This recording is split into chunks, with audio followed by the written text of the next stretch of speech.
15-20 दिवसापूर्वी मी पनवेलला एका मोठ्या व्यक्तीकडे भेटायला गेलो होतो.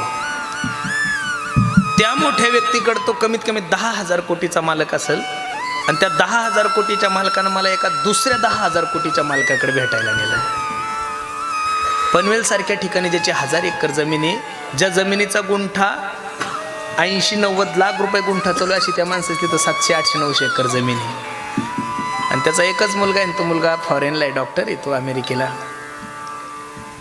मी चहा घ्यायला गेल्यानंतर तो माणूस डायरेक्ट माझ्यासमोर रडायला लागला. म्हणे महाराज, ओळख नाही पाळख नाही, माझ्याकडे पाहून तो रडायला लागला. म्हणे मी तुमची नेहमी कीर्तन ऐकतो. म्हणलं मग रडण्यासाठी काय झालंय? माझी एक खंत आहे म्हणे महाराज. म्हणलं काय खंत आहे सांगा ना. मी 10,000 कोटीचा मालक आहे म्हणे महाराज, 10,000 कोटीचा मालक. आम्हाला एकच लेकरू आहे म्हणे. ते लेकरू त्याला अमेरिकेत डॉक्टर झाला तो आणि आता 2 महिन्यापूर्वी त्याची आई मरण पावली म्हणे. म्हणलं मग अर्जंट फोन केला मी मुलाला. आम्ही 2-3 दिवस तुझ्या आईला बर्फामध्ये ठेवतो, काळजी करू नको, तू ये, फास्ट तिकीट काढ फ्लाईटनं, तू भारतात ये. तर त्या मुलाने त्याच्या बापाला काय उत्तर दिलं गुरुजी माहिती आहे का? ते पोरगा त्याच्या बापाला सांगत होतं, पप्पा आय एम बिजी, मी खूप बिजी आहे हो. असं करा ना तुम्ही, अंत्ययात्रेच्या वेळेस मला व्हिडिओ कॉल करा, मी व्हिडिओ कॉलमधून माझ्या आईची अंत्ययात्रा पाहतो. माझा बसणाऱ्या सर्व मंडळीला प्रश्न आहे, ज्या मुलांसाठी मायबापानं सगळं काही करायचं, रात्रंदिवस कष्ट करायचे, याची टोपी त्याच्या डोक्यावर करायची, हाडाचे काढं करायचे, आणि ते पोरं जर अंत्ययात्रेला सुद्धा अंत्ययात्रेला जर म्हणत असेल की बाबा मी खूप बिजी आहे, मी व्हिडिओ कॉलद्वारे आईची अंत्ययात्रा पाहतो, काय करायची ती संपत्ती? पूर्वी लोकांकडे घरं नव्हते गड्यावर, छोटे घरं होते, पण 50-50, 100-100 लोक एका घरामध्ये ॲडजस्ट होत होते. आज घरं खूप मोठी झाली. तुम्ही बघा, 60 वर्षापूर्वी या महाराष्ट्रात वृद्धाश्रम नव्हते गुरुजी, अजिबात नाही. लोकांकडे पैसा नव्हता, गाड्या नव्हता, सोनं नव्हते, मोबाईल नव्हते, काहीच नव्हतं. लोक भिकारी होते हो. गव्हाची चपाती पाहायला द्या, सोडून खायला द्या, बघायला सुद्धा भेटत नव्हते. एखाद्या शावकाराच्या घरी केले तर लोक हलकटासारखे जाऊन बसायचे. चपाती खायला सुद्धा नव्हती भेटत, बघायला काय भेटणार आहे महाराज? लक्ष देऊ नाही का? अशाही परिस्थितीमध्ये लोकांच्या विचाराची बैठक जेवढी सुंदर होती ना, तेवढी मी नारदाच्या गादीवर सांगतो 2023 मध्ये राहिलेली नाही. हवेनं रात्रंदिवस आम्ही प्रवास करतो. एखादा माणूस जर 2 व्हीलरवरून पडेल असेल, त्याच्या नाकातोंडातून रक्त येतंय, तो लोकांना सांगतो मला पाणी पाजा हो, मला पाणी द्या, मला ॲम्ब्युलन्सवाल्याला फोन करा, मी माझ्या घरच्यांसाठी एकूणता एक आहे. लोक ॲम्ब्युलन्सला फोन करण्यासाठी महत्त्व देत नाही, लोक त्याला उठवण्यासाठी महत्त्व देत नाही, तेवढे लोक त्याचा तो ॲक्सिडेंट लाईव्ह करण्यामध्ये महत्त्व देतात. काय झालं काही कळत नाही, पण जे चाललंय ते चुकीचं चाललंय. म्हणून माझी विनंती दादा तुम्हाला, ज्यांच्यासाठी सर्वस्व काही करायचं, अरे बसणाऱ्या सर्व मंडळीला माझी विनंती आहे, जर पोरांसाठी सगळं करून जर पोरं तुम्हाला म्हातारपणा सांभाळत नसेल तर हलकटपणा कशाला करता? सोडून द्या त्या पोरायला. इथून 10 किलोमीटर आळंदी जा, आळंदीत जाऊन ज्ञानोबरायचं भजन करा, 2 टायमाची व्यवस्था करेल माऊली तुमची. अरे ज्यांच्यासाठी आपण रात्रंदिवस सगळे कष्ट करायचे, ते जर तुम्हाला म्हातारपणी बोलत नसतील, ते जर तुम्हाला व्यवस्थित 2 घास खाऊ घाल, काय करायचं असेल लेकरं? सोडून द्या. ज्ञानोबराय तुकोबरायचे तिथं जा, देवाचं चिंतन करा, एखाद्या मंदिरात जाऊन 24 तासातून 2 तास विना घ्या, 2 टाइम तुमची जेवणाची व्यवस्था आहे महाराज. आतापर्यंत जेवढे काही मोठे मोठे संन्यासी झालेले, जेवढे मोठे काही मोठे माणसं झाले, ते अशा पश्चातापातूनच मोठे झालेले महाराज. म्हणून माझी विनंती, देवाला तुम्ही आपलं म्हणा आणि देवावर तुम्ही जबाबदारी टाका आणि देवाला सांगा, एकदा माझी संसार रूपी नौका तू पैल तीराला नेले. तुकोबराय सांगतात, प्रपंच ओसरो चित्त तुझे पायी मोरो विठोबा. फक्त 2 मिनिटं माझ्या पाठीमागे देवाचं चिंतन करायचं. 1 टाळी, 1 बोल, एका ताला स्वरात, फक्त 30 सेकंद. श्रीराम जय राम जय जय राम.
माझ्या देवासाठी रडा.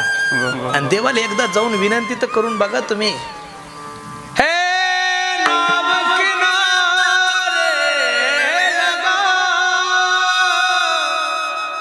विनंती करून पहा. खूप दयावान आहे हो माझा देव. मला एक प्रश्न पडतोय, फक्त आपला विश्वास कुठेतरी कमी आहे महाराज. आपला विश्वास कुठेतरी कमी आहे. तुम्ही देवाच्यावर फक्त विश्वास ठेवा. देव एवढा चांगला आहे, ज्या पुतनेनं विष पाजलंय माझ्या देवाला. काय केलंय? विष.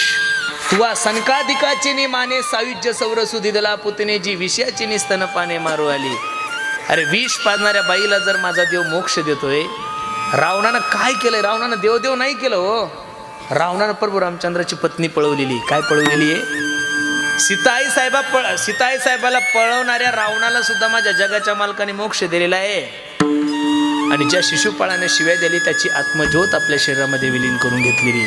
फक्त बसणारे मंडळी, कधीतरी तुमच्या मनामध्ये असं येऊ द्या, देवा एकदा तुझी माझ्या जीवनामध्ये कृपा झाली पाहिजे. एकदा म्हणा फक्त. निश्चित माझा जगाचा मालक तुमच्यासाठी तुम्ही फक्त 2 पावलं चला.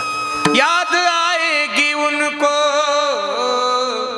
कभी ना कभी, कृष्ण दर्शन तो देंगे कभी ना कभी, ऐसा विश्वास मन में जगाते चलो, कृष्ण गोविंद गोपाल गाते चलो. लग्न झाल्यानंतर बाप फक्त काय करतो? आपल्या पोरीचा हात नवऱ्याच्या हातात देतो. त्याला आपण कन्यादान म्हणतो. त्या दिवसापासून बायको फक्त एक काम करते, नवऱ्याच्या नावाचं मंगळसूत्र गळ्यामध्ये घालते, त्याच्या नावाचं कुंकू लावते. एवढे 2 कामं ती करते. फक्त मकर संक्रांतीला एकदा दर्शन घेते आपलं. वर्षभर तसं दर्शनही घेत नाही बिचारी. कोण असा लय भाग्यवान आहे त्याची बायको दररोज दर्शन घेते? हात वर करा बरं. नाही हो बाबा, आमच्यासारख्याचं काही मिळणी, तुमचं काय घेऊन बसले तुम्ही? तरी सुद्धा नुसतं मंगळसूत्र तिनं घातलंय, कुंकू लावलं तर माणूस तिची किती सेवा करतो. अरे त्या बायकोसाठी माणूस स्वतःच्या मायबापाला घराच्या बाहेर काढतो. स्वतःच्या बहिणीला सुद्धा भाऊबीजीला बोलवत नाही, भावाला सुद्धा बोलत नाही. तिनं काहीच नाही केलं. फक्त तिनं काय केलं? तिच्या नवऱ्यावर काय टाकलाय? विश्वास टाकला. तसं देवावर तुम्ही विश्वास टाका. मगाशीच महाराजांनी प्रमाण दिलंय. तू का म्हणे भार घातली यावरी होईल काय वारी नारायणे. 2-4 दिवसापूर्वी एका खासदाराचं कीर्तन होतं आणि मी कीर्तनाला गेल्यानंतर ते खासदार मला सांगत होते, म्हणे महाराज कुत्र्यासारखं फिरताय तुम्ही. माझी गाडीला 1 वर्ष झालं, 1,70,000 किलोमीटर झाली महाराज गाडी. एवढा प्रवास करता भूतासारखे. या 15-20 दिवसामध्ये खूप चांगल्या लोकांच्या गाडीचा अपघात झाला. मला वाटतं जयकुमार भाऊ गोरे यांच्याही गाडीचा अपघात अधिवेशन झाल्यानंतर लगेच झाला. नंतर धनंजय मुंडे यांच्याही गाडीचा अपघात झाला. नंतर योगेश भाऊ कदम यांच्याही गाडीचा अपघात झाला. बच्चू भाऊ कडू यांना सुद्धा एका 2 व्हीलरवाल्याने ओढून दिलं, त्यांनाही दुखापत झाली. मग महाराज तुम्ही तर एवढा प्रवास करताय. आमदाराला एक तालुका असतो, एक मतदारसंघ असतो, खासदाराला एक जिल्हा असतो, पण कीर्तनकार लोकांना 4 राज्यामध्ये कीर्तन करावं लागतात. किती? 4. मग एवढा प्रवास करता भूतासारखं नुसतं गाडीतच असता. गाडी एक गाडी दोन्ही गाडी 3 गाडी चौक गाडी, दुसरा विषयच नाही आहे तुमच्या जीवनामध्ये. मग तुमच्या गाडीचा अपघात का होत नाही? काय म्हणलं तुम्हाला? तुमच्या गाडीचा अपघात का होत नाही? तुम्ही बघितलं का 10-5 वर्षातून एखादी घटना घडते की एखाद्या महाराजाच्या गाडीचा अपघात झाला. मी त्याला जे उत्तर दिलं ते ऐकण्यासारखं आहे. म्हणलं वेड्या, रात्री 9 ते 11 कीर्तन संपल्यानंतर निघायला 12 होतात प्रत्येक कीर्तन करायला. 12च्या नंतर आमच्या गाडीचा ड्रायव्हर गाडी चालवतच नाही. लक्ष देऊन कीर्तन ऐका. रात्री 12च्या नंतर आमच्या गाडीचा ड्रायव्हर गाडी चालवतच नाही महाराज. रात्री 12च्या नंतर गाडी चालवायचं काम जर या महाराष्ट्रामध्ये कोण करत असेल तर माझा पांडुरंग परमात्मा करतो. परिस्थिती मला विश्वास ठेवा तुम्ही त्याच्यावर. तुम्ही फक्त त्याच्याकडे एकदा जा. अरे विष पाजणाऱ्या बाईला जर तो सायुज्यता मुक्ती देतोय, फक्त तुम्हाला त्याच्या अधीन व्हावं लागेल. काय व्हावं लागेल? एकदा का माणूस अधीन झाला ना, लेकराला जर आई पाहिजेत असेल ना, त्यानं एवढ्या जोऱ्यात रडायचं. आई खूप हुशार आहे. आई खुळकुळा देते, बघायचं नाही त्या खुळकुळ्याकडे. आई बिस्किट देते, बिस्किटही बघायचं नाही. आई मोबाईल देते, मोबाईलकडेही बघायचं नाही. पोराने फक्त रडायचं आणि रडायचं. पोरग रडायला लागलं ना महाराज, तर आई जर शेतामध्ये काम करत असेल, किचनमध्ये काम करत असेल, तर आपोआप तिच्या हातातली भांडी गळतात. तिला पाना पोटून सगळे कामं बाजूला सारून काय करते आई? त्या लेकराला जवळ घेते. काय करते? देवाला जर तुम्हाला असं वाटत असेल देवाने तुम्हाला आणि मला जवळ घ्यावं, तर फक्त बसणाऱ्या मंडळीला माझी विनंती, तुम्ही त्याच्या स्वाधीन व्हा आणि एकदा त्याला म्हणा, देव माझा, देव माझा, देव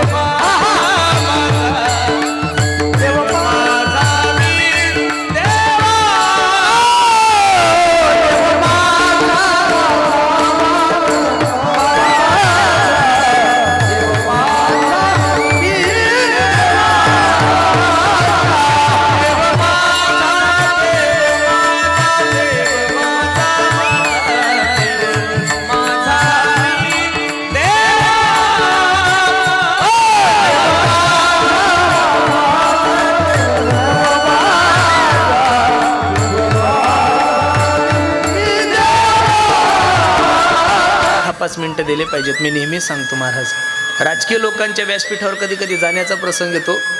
प्रत्येक राजकीय क्षेत्रातले माणसं ज्यावेळेस भाषण सुरू करतात त्यावेळेस त्यांच्या भाषणाची पद्धत अशी असते, हा महाराष्ट्र यांनी घडवला, हा महाराष्ट्र त्यांनी घडवला. ठीक आहे, महाराष्ट्र घडवण्यामध्ये सर्वांचं योगदान आहे, पण मी नारदाच्या गादीवर सांगतो, महाराष्ट्र घडवण्यामध्ये जेवढं माझ्या ज्ञानोबराय तुकोबरायचं योगदान आहे तेवढं कोणाचंच नाहीये महाराज.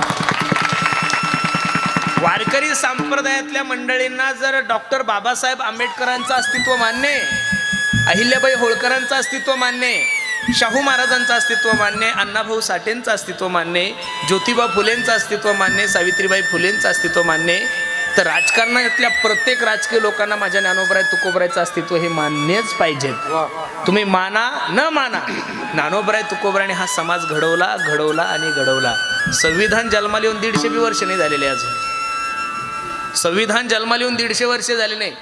संविधान जन्माला येण्याच्या अगोदर माझ्या ज्ञानोबरायची ज्ञानेश्वरी होती. संविधान जन्माला येण्याच्या अगोदर माझ्या तुकोबरायची गाथा होती.